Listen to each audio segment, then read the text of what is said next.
Welcome, everyone. I'm Pierre Daly, Managing Editor of AdvisorAnalyst.com. My co-hosts today are Mike Philbrick and Rodrigo Gordillo of Resolve Asset Management, SEZC.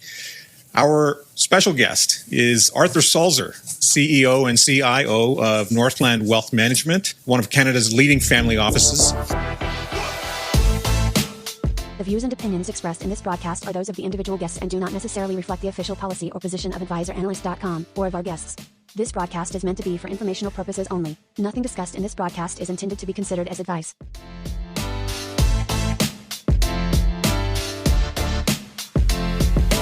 Arthur, welcome to the show. Thank you so much, Pierre. Great to see you again, Mike and Rodrigo. Good to see you as well. Great to have you hanging out with us today. I think it would make sense to probably kick off with you telling us a little bit about yourself, your career arc, where you started and how you got to where you are today. No, I'm glad to.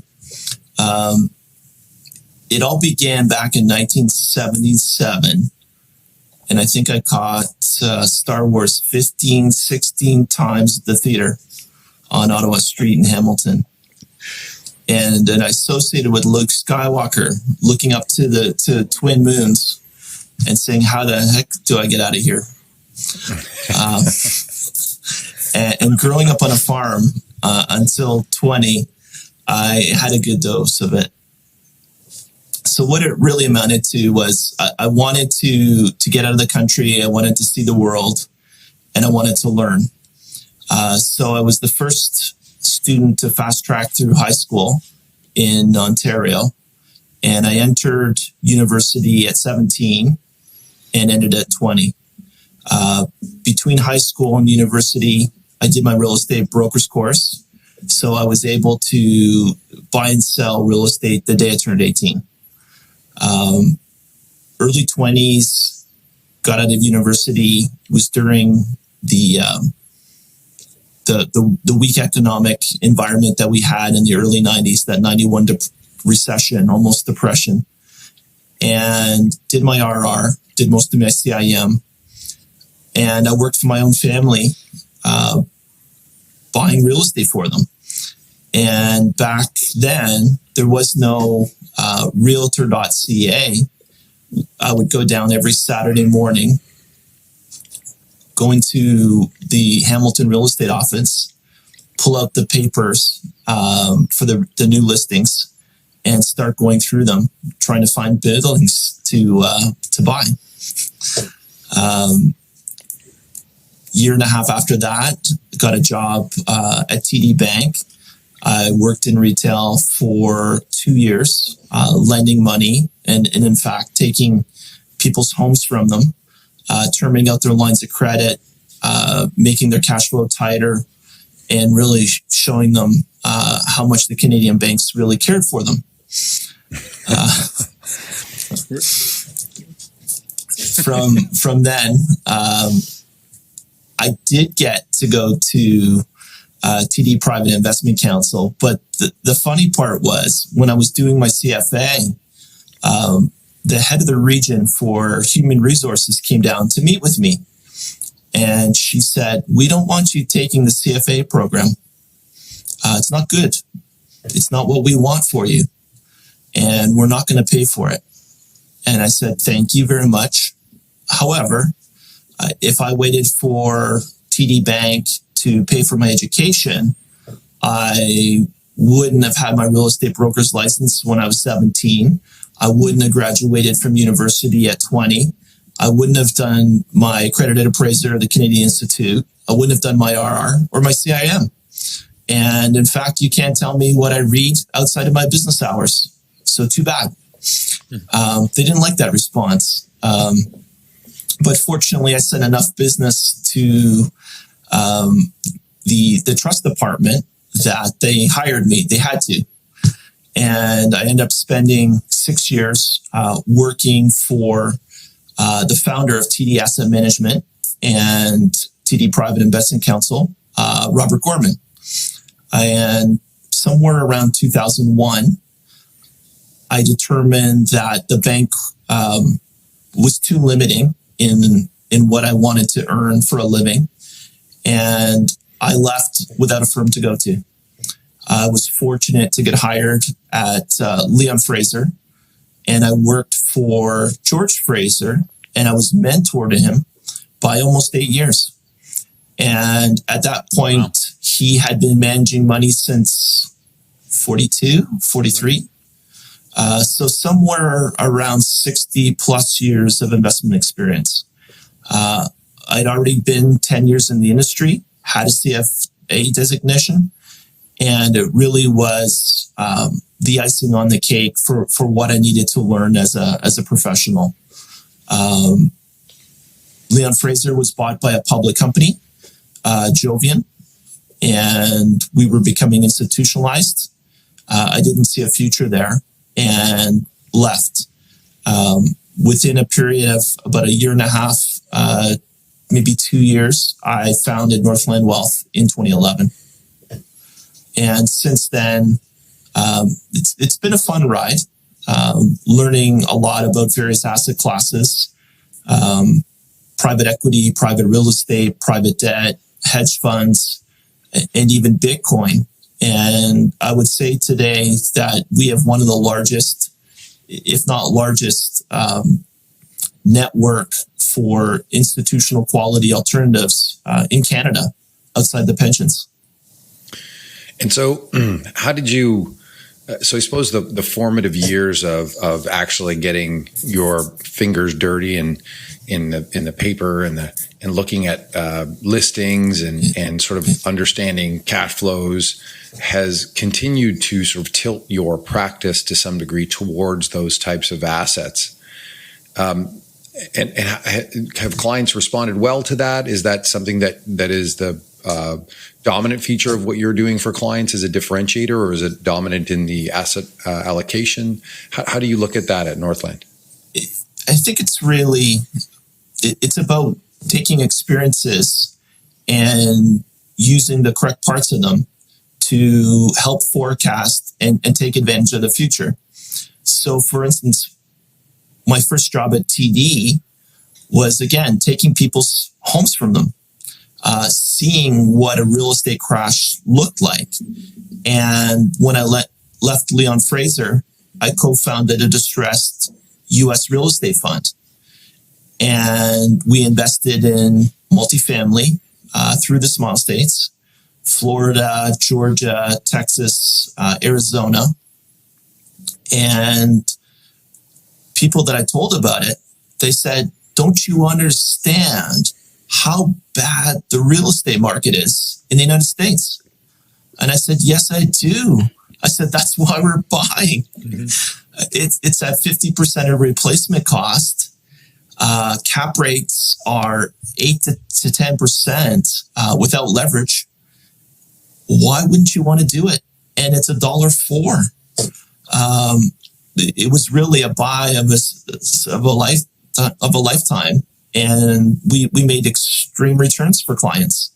And then when we started to invest in secondary private equity versus doing club deals, returns did super well. We got into tech at the right time by investing in a manager that discovered Shopify in 2011. We got in for our families at a $70 million valuation. And it's really just continued to progress. And fortunately, in 2017, I got introduced to Bitcoin. We didn't buy in 2017, but from May 2017 on, did 2 years of research before we started putting capital to work.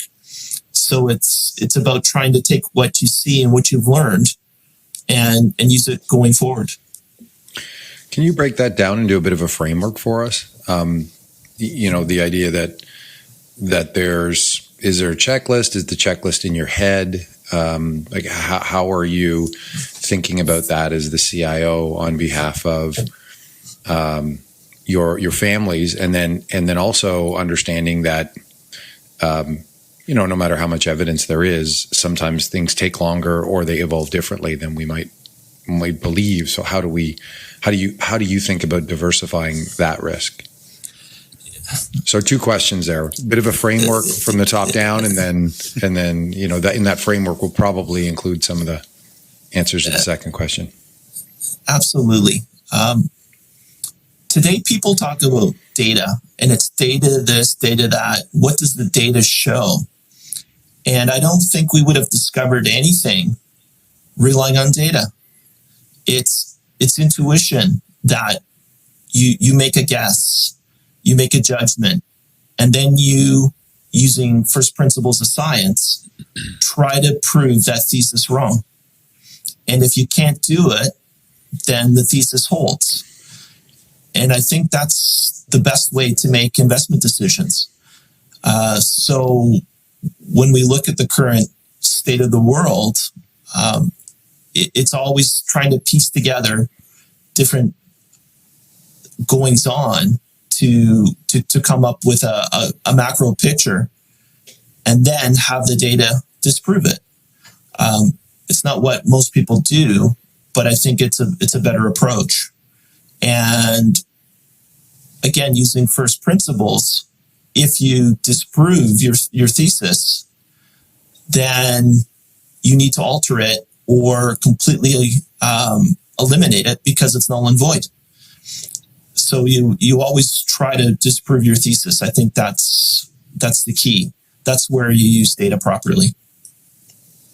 So when we look at the world today and using real estate, using residential real estate in Toronto, for instance, it's very difficult to say that the average price of a home in the last decade has gone from $300,000, $350,000 to north of $1 million. And that's because the houses are better, or they've been improved in some way, or they're less, they're more rare.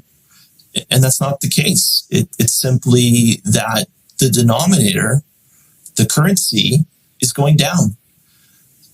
And I wish it was more than that, but it's not. The trick is now that we understand there's a trend, and there can be counter trends, and there can be smaller cycles within the larger trend. But the trend seems to be there, that governments are continuing to flood the world economy with liquidity. And there's consequences to it. So is it the liquidity, or is it inflation, or is it a combination of both to you? There's definitely asset inflation. Yeah. But because of technology, inflation in things like televisions, a 60-inch screen now is what, $500-$600, and in early 2000 it was $20,000. I guess that's deflationary, but the cost of living to either rent or to buy a shelter, that's gone up. So you have to look at the pockets and be very clear on how you're trying to define inflation. But just traditional inflation, oil's about the same as it was 13, 14 years ago. Car prices are higher, but you replace them less. So there's lots of arguments, but asset prices, stocks, bonds, real estate, Bitcoin, gold, it's all a lot higher than 10, 15 years ago. So would you say that was due to, sorry, Rodrigo, go ahead. No, go ahead. Yeah. Would you say that was due to all of the money printing and there was no alternative trend in terms of sort of, the Fed and central banks in general flushing investors out of the bond market and into financial assets, into equities, into real estate? Yeah, I mean, there's a huge push into risk assets, and people that used to hold government bonds 10, 15, 20 years ago made, call it 200-300 basis points above inflation. That's no longer the case. And with negative rates, then you can argue that you're paying the banks to hold cash. And I think with digital currencies, it's possible to speed up the cycle, where theoretically a government, central bank could say, come the end of the month, we've got a new currency, and yours expires just like a loyalty points program from an airline. So that's a big change, and I think that's something that's coming. It's not here yet. It might be 5-10 years, but it seems to be the trend. Yeah. And so we have a period since 1982 where you've been able to have a hedge to your equity portfolio and get a massive carry on that. So you've had positive carry with a negatively correlated asset to your equity portfolio, and that no longer exists. We certainly don't have the positive carry. It's possible that bonds do respond in a non-correlated way to equities. It's also possible we go through a 70s period where they are correlated to equities. So that's a possibility as well. How are you addressing that in portfolios, given that set of circumstances? How do you think about the balance in your portfolios for Northland's families? When we talk to families or the industry, we talk about the new 60-40. And 60-40 used to be 60% public equity and 40% fixed income. And today we're actually probably 4 years ago, we were saying it was 60% public markets, 40% alternatives, whether it's private equity, private real estate, gold, hedge funds. And I think it's even swung where it may be 40% public markets and 60% alternatives. So things like real estate have done very well. It, as an asset class, exhibits positive carry. You can borrow less expensively than the cap rate for now. And that still makes it a preferred asset class for many ultra high net worth families because of the tax treatment of the return of capital through depreciation and interest write-offs. So we like real estate. And it's probably also why we bought Bitcoin. It seems to be, it walks its own path. And you might call it uncorrelated. You may not. It's a risk asset, but it seems to have its own cycle. In the shorter term, it may move with other risk assets like equities. But over the longer term, it seems to have done its own thing. And it's been a phenomenal hedge the last 2 years. And when you think about that portfolio construction today, which is heavy on the alternatives and then less so on the public markets now, how do you divide? What's the risk curve look like for you between hedge funds, real estate, Bitcoin, and VC? So real estate's probably somewhere between 10 and 25% of a family's portfolio, maybe even 30. Hedge funds have typically been on the credit side. Global macro, we didn't see a lot of edge the last decade, so we haven't invested there. Short managers, because of the lack of carry, they short and then they get no interest return, is difficult. And the only place where you can borrow inexpensively and leverage it up was credit markets. So most of the hedge funds have been in credit. We like private debt. Obviously, there is some competition from the banks coming back. We've seen that the last year or so. But if you can, on a net basis, lend at 700 to 800 basis points higher than what you would get on comparable corporate debt, and have better coverage and better collateral, then it seems like a no-brainer. It's not super tax efficient, but risk and return, it's still a great place to have part of your portfolio. From a Bitcoin perspective, we started with a 5% allocation, and we're probably averaging somewhere between 10 and 15% now. It's due to where we are in the cycle, and it's highly probable that if the cycle follows past cycles, there may be some point at the end of this year, early next year, where we have a 0% allocation. It doesn't mean that we won't have exposure to that asset class over this decade, but given the cyclicality that Bitcoin has exhibited, we are very careful of those 70s to 80% drawdowns. And private equity, yeah. Sorry, go ahead, finish up. Private equity, it's probably 5 to 20% of portfolios, depending on the family. Secondaries typically are the core. We like the way that it diversifies across vintage risk, as well as manager.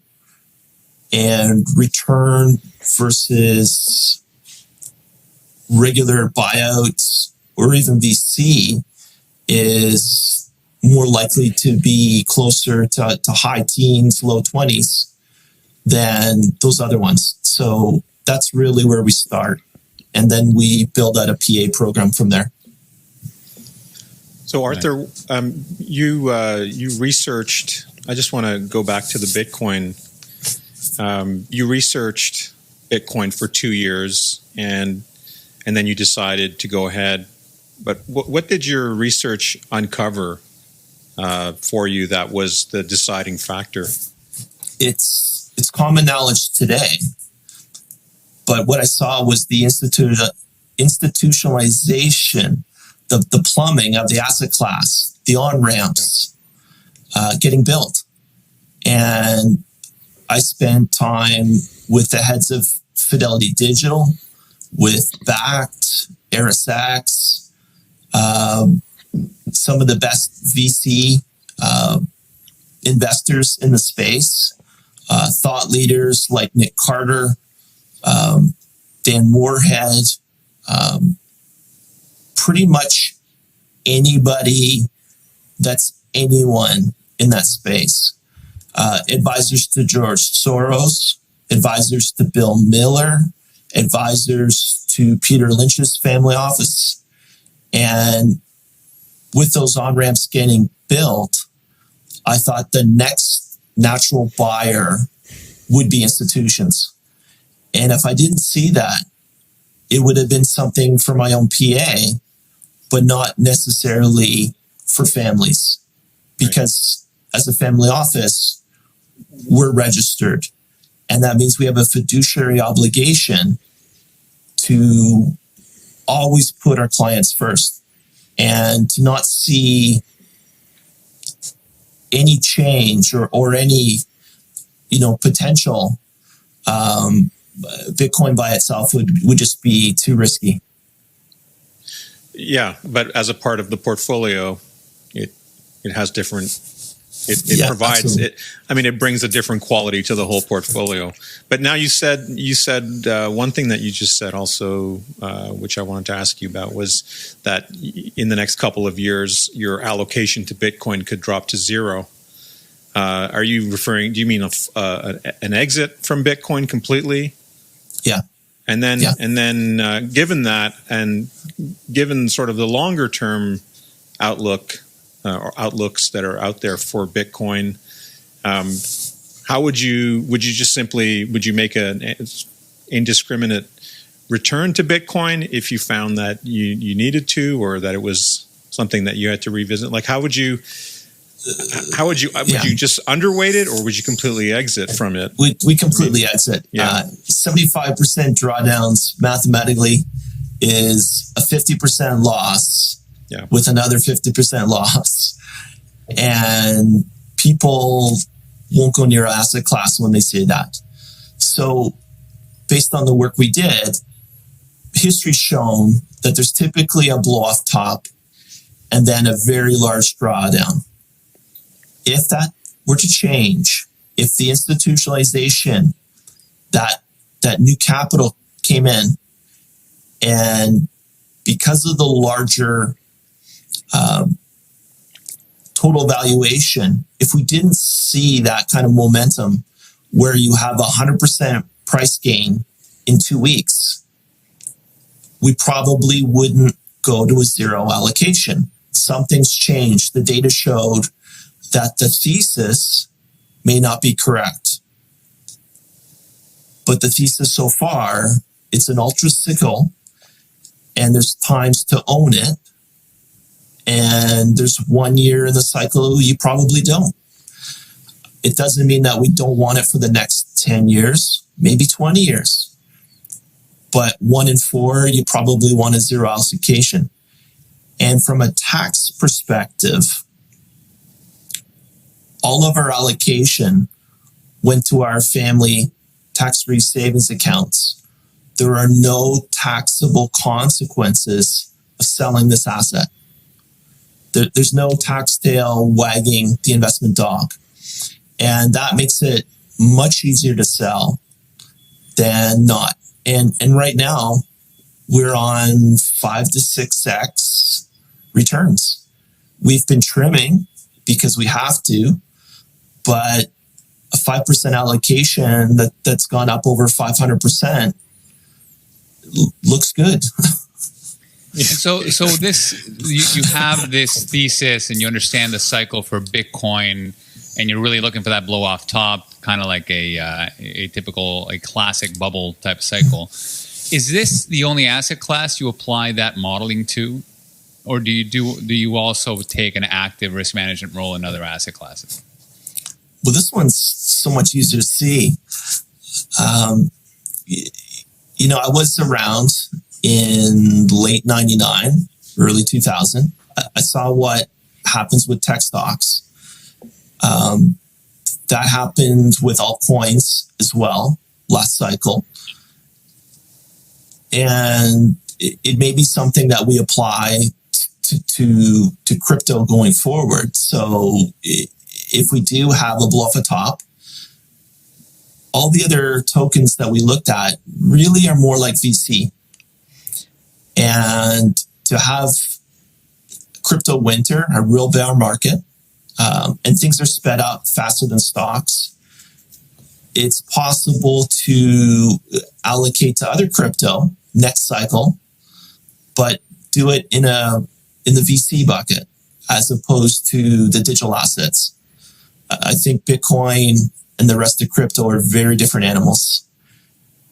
And to not differentiate, I think is probably doing a disservice to our families. Now, as you got into the world of real estate and the way you thought about real estate, that framework that you kind of walked us through, is that same framework is what you applied to everything else, including Bitcoin? Like this very kind much of so. like thinking from an orthogonal view. And you have a pretty successful firm. How much of your success do you think stems from the performance that you created by taking a chance that I think a lot of banks wouldn't take or wouldn't allow their advisors to take? How much do you think had to do with just being at the right place at the right time through that framework versus just creating a fantastic client experience and managing the relationship? Well, it wasn't luck. Having career risk is part of doing what's right for the families you serve. And that's the difference, I think, at Northland. So from day one, we invested in private equity. Day one, we invested in private real estate and private debt. We added hedge funds 2012, so a year out of the gate, even though I'd been investing in hedge funds since the late 90s. adding, private equity on the secondary side. As soon as it became available, it was very attractive. We put capital to work in that area. And finally, with Bitcoin, it's about taking what you learn while you're doing things like the CFA to give you some of the framework to take life experience and what I was taught by my mentor, George Fraser. And with him being 60 years in the industry, what he showed me is if you can create a portfolio that has moderate amounts of volatility, and once a cycle, you either make an opportunistic or a distressed investment. And in this case, Bitcoin was opportunistic. Previous cycles, real estate was distressed.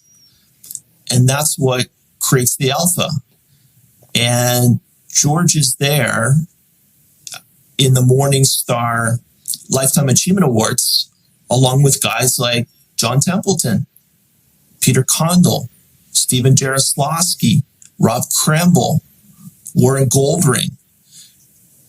And that's who I was mentored by. So you want to take everything and give that to your families. That's a great answer. And have you seen, as you've walked forward over the last 10 years, and I suppose that Northland's going to have a 10th anniversary at some point this year if you started in 11, so it's 2021. So I think I hope we're invited and there's going to be a big party. Probably a Zoom be in party. Cayman. Yeah, in Grand Cayman by Zoom. Yeah. So the private equity, or certainly the private equity market has changed quite dramatically, I would imagine, over the last 10 years. I'd imagine the amount of money that's chasing it now and the deals that you might see now or that you're entertaining now may have slightly different valuations than they did when you started. Or do they? I mean, I guess that's a question. Are you seeing the flood of money coming into the private space affecting the potential future returns in that space? Absolutely. So what we've seen in the last decade was a lot of money going to growth equity, late stage VC, especially service as a software and in IT. Where we think the world's going is back to value, that the bifurcation of growth versus value is at an all-time high. And there will be opportunities in the growth, in the P space that has a value bend. So buying traditional companies that trade at lower book to price costs will provide better returns. And that's where we're starting to layer into. With secondaries, there's always a great spread between what you're going to bid and the underlying NAV. And it's easier to see what's there because the portfolio's been built. I think that is going to continue to stay to a degree. That secondary market will continue to get more liquid. And it's starting to feel like Wall Street from the 1800s, where it really was just, by appointment or over the counter. But there is a growing degree of liquidity versus what there was a decade ago. And from a risk reward standpoint, what makes private equity attractive is that you're expected to trade on material inside information. Otherwise, you won't do the deal. It's difficult in the public markets to make full decisions that you've seen everything. There's a lot of guessing. Whereas the private markets, you can take what you know, you can take what's going on at the company and make a better investment decision and pay closer to the correct price. Is there any impact coming from the SPAC world into the private equity world as they do sort of these types of deals in the marketplace? We've really shied away from the SPAC marketplace. It seemed like a good way to raise capital, but the valuations and the multiples didn't make a lot of sense. And again, when it's in the public world, you're not going to get the granularity of the detail that you would get if it was private. So it's a way for the retail public to get access to private because you don't know what the heck they're buying. They just said they're going to do it. But it's hard to get a lot of the deeper details. So for the most part, we'll stick to the private world. Yeah, you don't have that information asymmetry potentially. No, I don't mind signing NDAs. I like that. Right. If we don't know who the investors are around us, we won't invest. Can I just bring the conversation back to the value versus growth transition that you're seeing? I've heard a lot about this. I have my own views on it, but I'm curious to know why we think that value is going to be a better investment in the next 10 years. What particularly about value makes it more attractive in this cycle? It's like skinny jeans versus baggy jeans. It's fashion. When you look at financial companies, the banks, for instance, they have a difficult time when interest rates are low. They've put tremendous money into their systems in the last decade. And it looks like interest rates are slowly going to start to rise. Not a lot, but they will. And the efficiency that they've picked up from improving systems and the fact that they're priced inexpensively can allow you to get a good return, or at least one that can be better than overpaying for a great growth story. And it's not that the new growth companies aren't really cool, but there's a limit that you want to pay for as an investor in order to skew the probabilities in your favor. That's all it's really about. Interesting. So we're looking at the one of the key things you said there is a slow increase in the interest rate that makes it harder to borrow in order to buy more growth. So GameStop and the like is probably going to have some issues. But does that spill over as well to that Bitcoin cycle that you speak of when there's less free money out there? It might affect the ongoing growth of Bitcoin and leading to that from a cycle, sure, 70% decline. If we had a interest rate spike at year end, you combine that along with overbuying, sure, it can pull the price back. From what I can tell, plus or minus 50 might be the new lows next cycle. So we might be back here round trip in 18 months, 2 years. Right.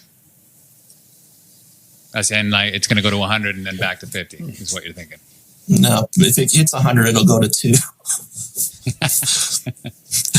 Now I'm thoroughly confused. That's the problem. And if it doesn't, and it just slowly grinds, then the cycle is morphing. It's elongating, and you need to look at it maybe as a longer term growth story, less cyclical, and reduce the weight accordingly. So you just talked about Bitcoin being a big portion of your client's portfolio, and in the next cycle, you're going to look to the other areas of the crypto space, right? Because there really is many categories within that, right? So you're going to find an opportunity. But it's from a VC perspective. Right. So you see them as companies. So you got your Bitcoin, you got your Ethereum, you got the companies that are using Ethereum as their supercomputer in order to be able to offer their unique value propositions. And then there's all the other alternative exchanges and altcoins. Have you thought about the different categories and buckets and what they may represent for you in the future or in your clients? First off, they're companies without any shareholder rights. They're more like loyalty points programs, and the airline can change the value, the way you're treated, and you have no recourse. So that's got to be known ahead of time. Realistically, might be 2.5% exposure if private equity's 2025. So you could see crypto being a tenth of P. Again, Bitcoin, it's a digital asset, it's a store of value. Now, what'll be exciting is layers getting built either above it or beside it, whether it's liquid that's been created by Blockstream out of Victoria, Canada, or if it's the Lightning Network that has the ability to do transactions tens of thousands of times faster than Visa or MasterCard. So I think a lot is going to be built on Bitcoin, but that process takes time. The DeFi side, yeah, it's cool VC, huge potential, and you'd want to be with specialist managers that all they do is invest in that space. Mm-hmm. Yeah, it's a very good point. It's growing at such a fast pace that even the people that I know that have been in it for years are finding it hard to keep up. So most definitely you're going to need some specialists there. Active management's back in the crypto space. Well, it's basically private equity, right? It's VC. Yeah. And if I know the SEC is starting to consider a lot of crypto as a security, and it seems like they are. But for now, people can front run them. They can trade on material and information, and there's no consequences. So those managers that can do that in that asset class, there's still an edge. It's the 1960s, the 1970s, and that's where you want to put your capital. But, a family office with 10 staff doesn't have enough time to go through every single token and to know the story and to know what the management's doing. Yeah, so you didn't buy the Dogecoin yourself then for your clients based on the Elon Musk research that you did? No. The only Dogecoin or Dogecoin that I have is a style of camo on a KV2 tank I play on World of Tanks. That's my total exposure. I like that's your NFT portfolio. Pretty much. Although, you look at what happens to rock and roll and musicians, after the early 90s, like after Nirvana, what major band has created great music? And they haven't, because the industry's broken. And I think if we can attach NFTs to music again, to monetize and pay these artists fairly, instead of having their art stolen from them, maybe we'll have good music again. Yeah, it might be a different genre, but the transition to more of this. Go ahead. No, Mike, go ahead. No, I just want them to get paid. Yeah. Amen. But it's sort of the transition to the away from a centralized hub of distribution that cannibalizes the profit margin for the actual creator to more of a decentralized scenario where there's creators and they can go direct to market, and the market will bear to them whatever fruit and profits largely to them and less so to the distribution platforms. And I think Absolutely. You're right. Music over the last number of years, even pre-Nirvana, quite honestly, was pretty corrupted. I mean, there's all kinds of musicians who had, their music promoted at a very hefty cost. Yeah. And they get a very it's interesting. small margin. Like, when was the last real album produced? Maybe Joshua Tree, Peter Gabriel So. Yeah. In the context of an album, I'm not sure. Before that, I mean, whether it was Deep Purple, whether it was Black Sabbath. I'm sure there's a whole bunch of millennials on this watching, just rolling their eyes going, you have no idea how much great music has been what's created. interesting about that one, you got Drake, you old guys. Drake and the Weeknd. I read an article. Right? Drake and the Weeknd. Yeah. Well, Drake and the Weeknd were one of the first of musicians that really used the decentralization approach, creating their mixtapes, putting it out there, managing their future themselves, and getting significantly better distribution deals after the fact, right? After they made themselves fairly popular. And the issue with the traditional approach, which is you're begging a recording company to do all the work for you and you get 90 cents on the dollar or less, or even Spotify giving you such little amounts, is that they had to figure out how to make money with merchandise and the like. But even then, the deals weren't great, right? So what I love about the NFT approach is that if you could have independence to create content outside of that latest album, and you can sell it directly to your fans, that accrues directly to you, and it is like loyalty points, but that's okay. In that type of environment, it's exactly correct. You want to give them access to areas of your recording sessions that nobody else has. You want to give them, T-shirts and hats or whatever it is that is exclusive to those people that own your NFT. And similarly, in the arts space, my wife is an art specialist. And, you see traditional artists also get screwed by the system. And most of the people that accrue value in the art space are from the secondary dealers and the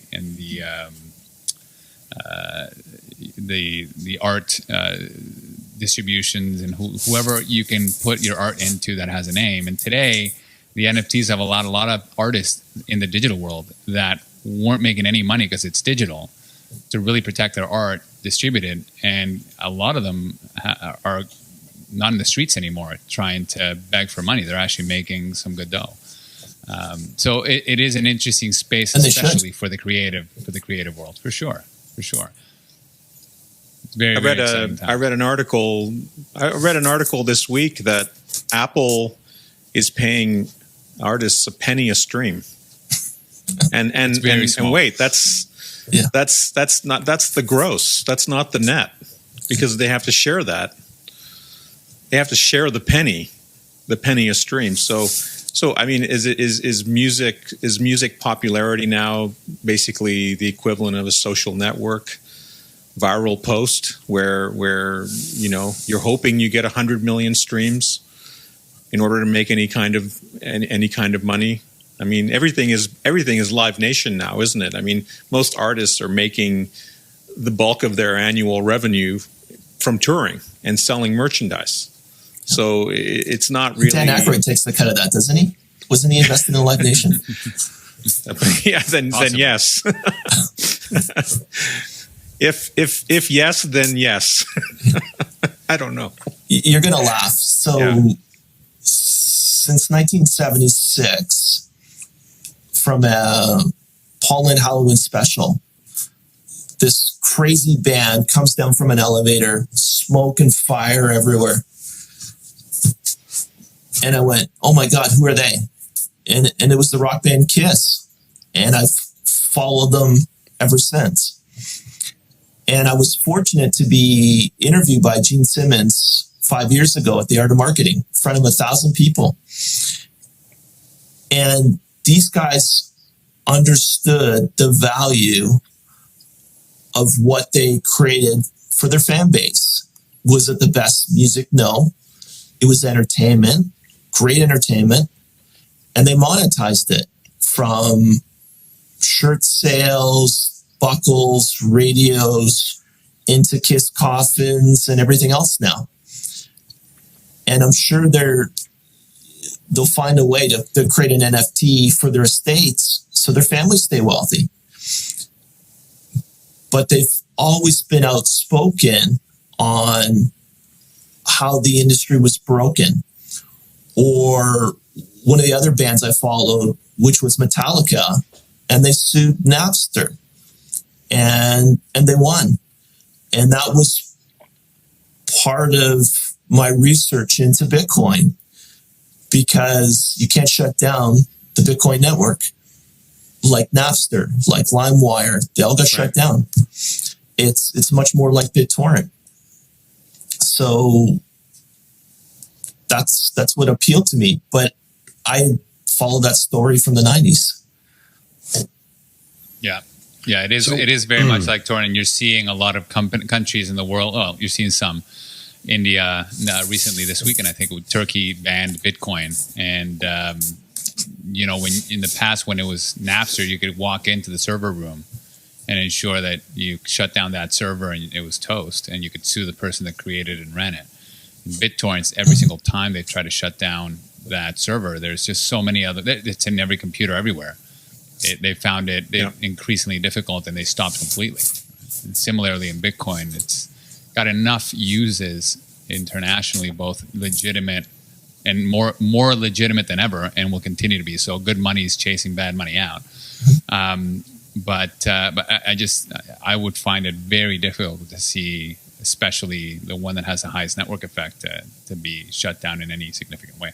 Bumps, ups and downs, 80% drawdowns from here as this nascent technology continues up, for sure. Caveat emptor, but it is an interesting technology. It's a life form. Satoshi created an electronic life form that it's almost impossible to stop. It's a virus. It's an emergent phenomenon, for sure. So it's fun to watch. So let me ask Arthur, you down on you. Go ahead, Rodrigo. I was just going to ask you if you saw, if you're planning on looking seriously at Ethereum. Again, it's more a VC play. It would just be in a different bucket. So, I talked to this really smart guy a few weeks ago about it. I think his name's Mike Philbrook. And apparently Mike compares it to oil, which I thought was a phenomenal analogy. So that's what I'm using from now going forward. There you go. Yeah. There you go. Bitcoin's the gold, and Ethereum is the petrol that makes it roll. Yeah. Arthur, you started investing a while back for your clients, and the regulatory landscape has shifted and continues to shift here. I'm curious to hear how you dealt with allocating Bitcoin for your clients in the family office space, and how do you see that going forward as an advisor? Do you think it's business as usual, or is it going to be much more difficult to help get clients exposure to this asset class? Well, it's easy with all the ETFs and closed-end funds available in Canada. We accessed a precursor to QBTC privately through 3iQ before QBTC was publicly listed. That's how we got exposure. And from there, we've used QBTC primarily, as well as a couple of other ETFs. That's where, as a professional, we will access it for our families as a security or wrapped in a security. But what I find is a lot of family members of all ages, from the founding generation to grandchildren and great-grandchildren, want to be able to learn about it and to custody it themselves, whether it's through a hot wallet or a cold wallet. And the fastest way that I can show how powerful the technology is to have an 82-year-old client download an app on her phone, and 5 minutes later, she's got Bitcoin. And she's like, wow, this is way easier than opening a bank account or setting up all my trust with you guys. This is the way it should be. And now I can do something with my great grandkids. So there's a huge light bulb moment where they start to get it. And although we didn't have that as much, we actually brought out Dr. Xavier Moose, the author of the Bitcoin Standard, in November of 2019. And we hosted a presentation for about 60, 65 people and dinner for 30, where people would just throw them questions and learn from one of the preeminent experts in the world. And it wasn't a sponsored dinner. We had people from the Bitcoin industry, even from Mike Novogratz's family office came in. We had everybody from crypto in Canada that really was part of it, and our family members. And they got to interact and bounce ideas of each other. And it was great. We even had this former junk bond salesperson trader, a guy named Greg Foss. And he met a lady who works at another hedge fund, a credit hedge fund, who didn't believe in it. And his first line out is, how about I give you 10-1 odds that Bitcoin goes to zero? And she goes, yeah, that's about right. Good. And he goes, well, I think it goes to 1 million. So based on the math, today Bitcoin's at 8,000. It's worth 100. Do the trade. And then her light bulb went off. She went, oh, I get it now. So there's just different ways to explain it. Is it an option, a perpetual option? Is it an asset? Is it a collectible? Is it communication? Is it language? It's all of those things. And did you have to go through a big learning curve for your clients when you first introduced it, or were they already up and ready to go? The Inquisitive took us up on our presentation offer. And, we had 24-ounce sous vide steaks, porterhouses for everybody, crypto carnivore dinner. It's the only way to go. And vegan options. Because Safe eats 5 pounds of steak a day. That's all he eats, steak and water. So we gave everybody the real experience. People that didn't attend, I had some people screaming at me in a boardroom. And they're like, we've talked to our lawyers, we've talked to our accountants, we've talked to advisors. And they say, it's all a Ponzi scheme. Why would you make this investment? You don't know what you're doing. And then I ask, well, have they met all these people? And they're like, well, no. I said, well, I have. And I probably have met Satoshi. So go do what you want. We'll sell the position, but I'm not going to apologize to you. And 2 years later, everybody's looking, going, my God, I can't believe we're here. And, it's added, 5% to our returns, across portfolios on a 5-year basis. Yeah. So it works. Yeah. How do you, I'm just going to move away from Bitcoin for a moment, back to the sort of the more higher level portfolio thoughts. And given that you're focusing in some private equity and private real estate, how do you think about geographical diversification? Are you mainly in Canada and North America? Are you able to source deals from the globe? And then when we look at sort of forward-looking expected returns for asset classes. You look 10 years ago, bonds had nice juicy returns, US equities had nice juicy returns, and those have come down quite a bit. Emerging markets, call it value, whatever the case may be, have sort of inverted and now have much higher expected returns over the next 10 years. And so how are you thinking about that with respect to the private equity, private real estate side of the business? Are you staying home, sticking to your knitting and diversifying through public markets? Or do you have access to, some emerging market private deals. How are you thinking about the global diversification in the portfolio, given the tilt that you guys have taken? Yeah, so when Northland was created back in 2011, most of our real estate exposure for our families was either their principal residences and what other private real estate they owned. And again, distressed through the Smile States, so U.S. distressed. We found a very good REIT manager, private REIT manager, that specialized in C-class apartments. My family owned them, managed them since I was a child. I can't take client monies and put them into my family's real estate, but I knew what to look for, what was properly run.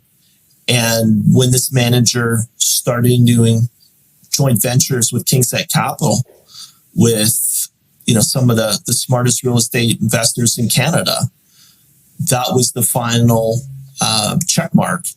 And we allocated tens of millions of dollars to Canadian multifamily, specifically Ontario. And we've generated high teens for the last decade. So it's worked very, very well. Probably 2.5, 3 years ago,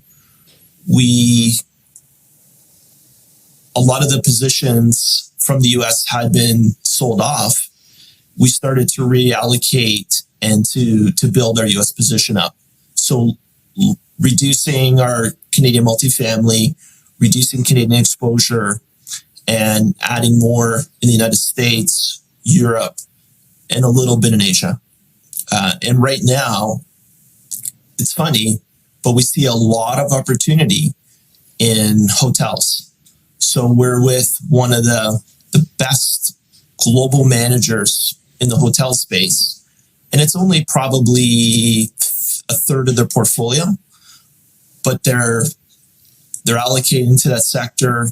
They've done some very newsworthy moves the past month and a half, and we see some very good return profiles from hospitality.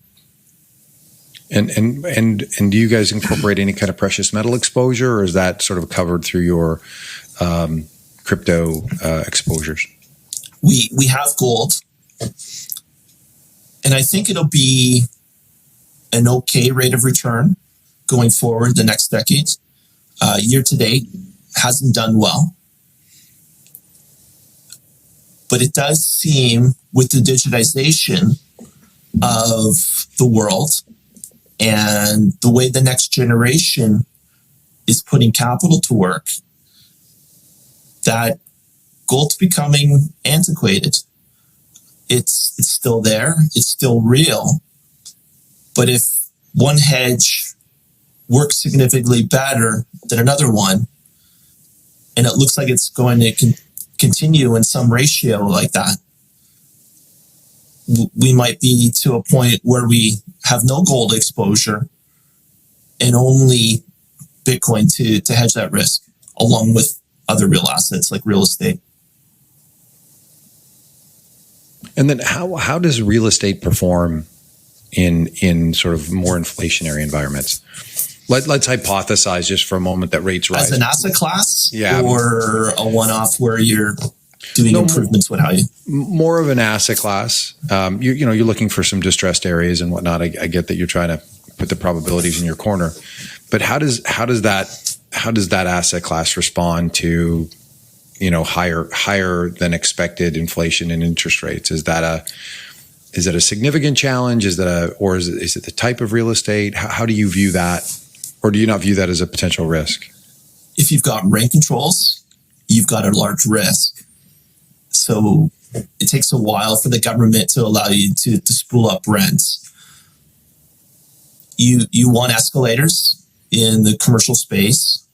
And again, things with shorter rental periods allow you to increase the rates faster.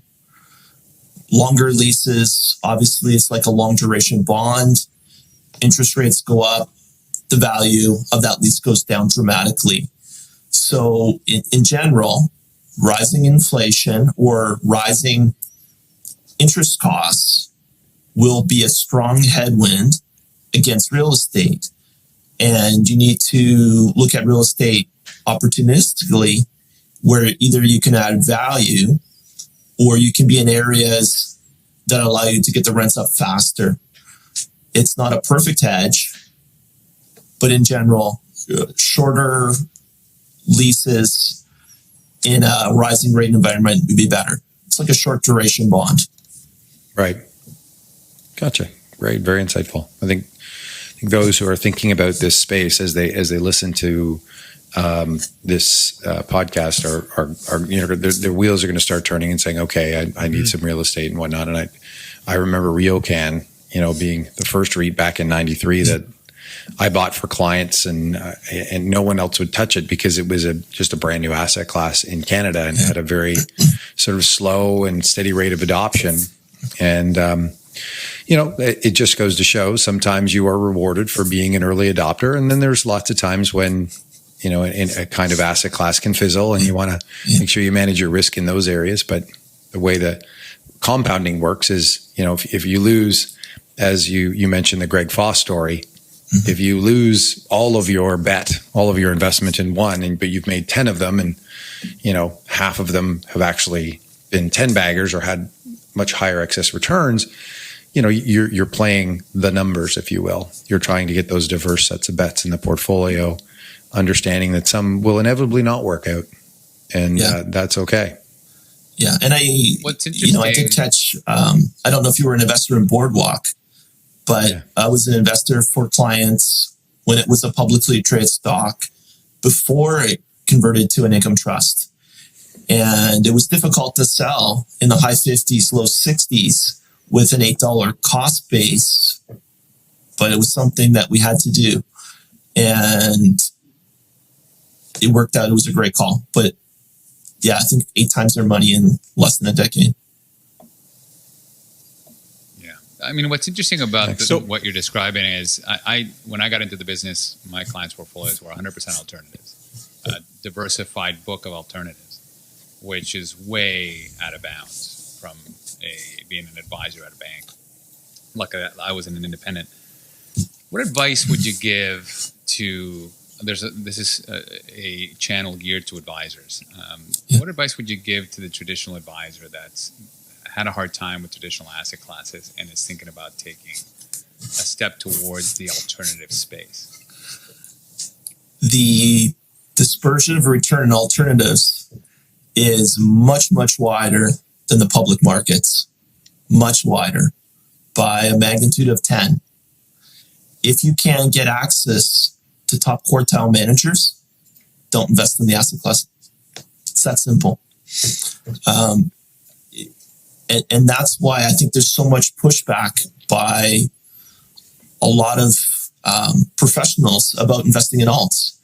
Because if you're only getting the median, or God forbid, third quartile, fourth quartile, your returns can go to zero very quickly. Whereas a broad-based equity fund, not a sector fund, but a broad-based equity fund, maybe you underperform by 2% a year. Maybe you outperform by 2% a year. But when the standard deviation of private equity is 10%, dispersion around the median, it's too easy to lose all your money. So if you don't get best in class, it's better just to not invest there. So buyer beware. Caveat emptor, absolutely. Yeah. Interesting. I think there's so much talk around alternatives these days, but very little of it centers around what you just said, which is that the dispersion of returns between issuers is so wide that you really have to do your due diligence. You really have to do your homework when you're looking at the space, or forget it. Yeah. And you need clients to be able to write $5 million checks too. Yeah. Right. Yeah, there's barriers to entry. There's huge, right? The great managers, it's 5 to 10 million. And as an MFO, you can say, well, we'll do one check for 2, one for 1, a couple for 500. And now people with 500 to get a 2, 3, 5% allocation, that makes sense. But otherwise, they could never get in the door. I wonder how crypto is going to solve this fractionalization problem of the big managers.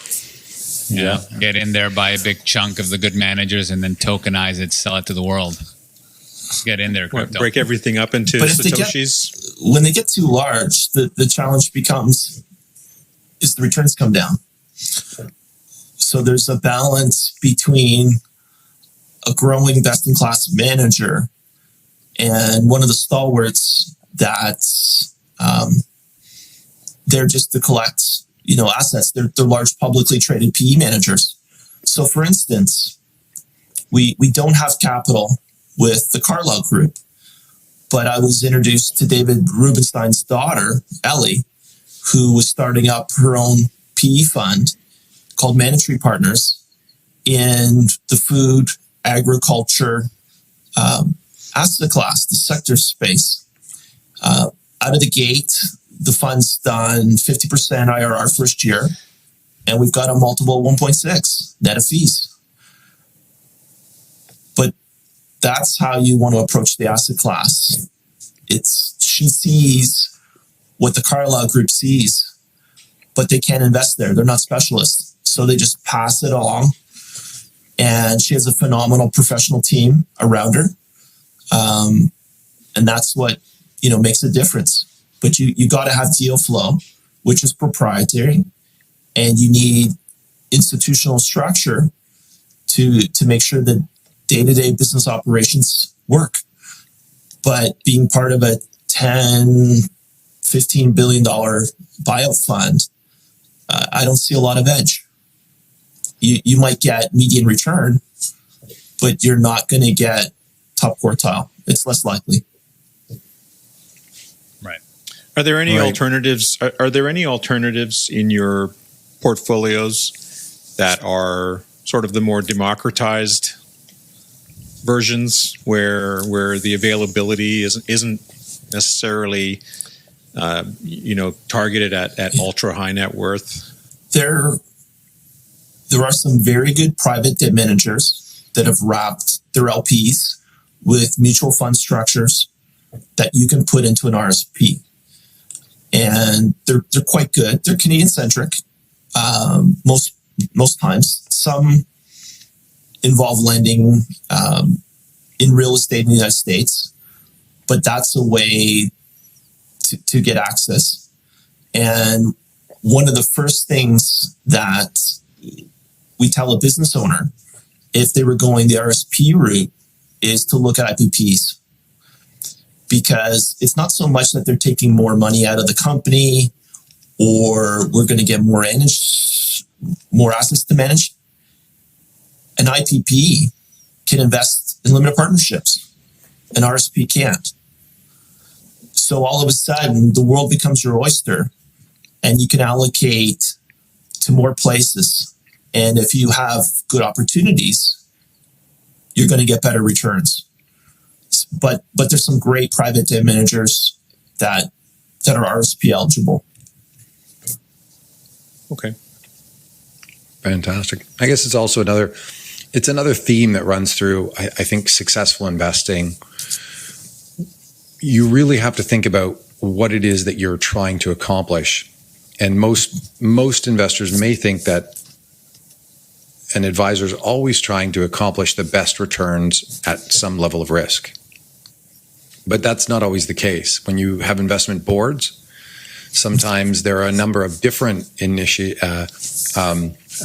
items of importance that they're trying to fulfill. Like they would prefer to go with a very large manager who's approved across all of the various allocator, sort of the Mercers of the world, the allocator consultants. And that's achieving access to the asset class with safety in numbers, right? All your friends are doing that. But if all your friends are doing it, it's not going to achieve returns that are different than all of your friends. And so if you're trying to find managers within asset classes where you think the asset class could outperform and you'd also like some extra performance on top of that asset class, you're going to have to look for more of the emerging manager class, the ones that don't have as much assets, the ones that may not have a 10-year track record. And you're going to have to think from first principles on how you can get access to that if, in fact, your objective is to have those returns in excess of any said benchmark. And so there's going to be a level of discomfort that's required.